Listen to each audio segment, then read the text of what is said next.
যখন তুমি নিজের রক্তের মানুষের দ্বারা কষ্ট পাবে, তখন তুমি একবার নবী ইউসুফ আলাইহিস সালামের কথা মনে করো। তিনি কিভাবে নিজের ভাইয়ের দ্বারা প্রতারিত হয়েছিল।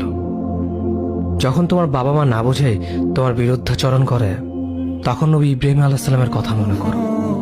তার বাবা তাকে আগুনে নিক্ষেপ করায় ভূমিকা রেখেছিল। যখন তুমি সমস্যা থেকে পরিত্রাণের জন্য কোনো পথ পাবে না, তখন ইউনুস আলাইহিস সালামের কথা ভেবো।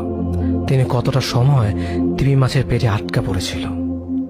যখন তোমার নামে কেউ মিথ্যা অপবাদ ছড়িয়ে দেবে, তখন মা আয়েশা রাদিয়াল্লাহু আনহার কথা মনে করো।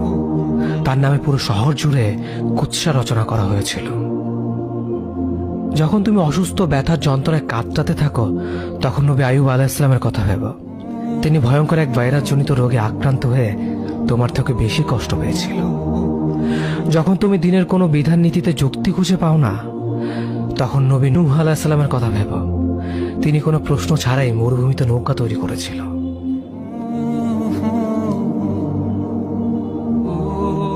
যখন তুমি আত্মীয়স্বজন, পরিবার, বন্ধু বান্ধবের কাছে হাসির পাত্রে পরিণত হও, তখন তুমি শেষ নবী হযরত মুহাম্মদ সাল্লাল্লাহু আলাইহি ওয়াসাল্লামের কথা ভেবো।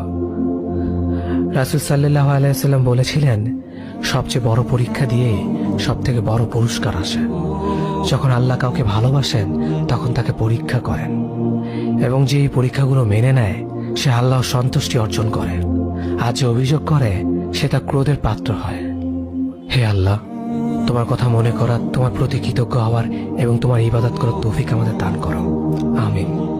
যেভাবে তুমি সন্তুষ্ট হও, সেভাবেই আমাদের পরিচালিত করো।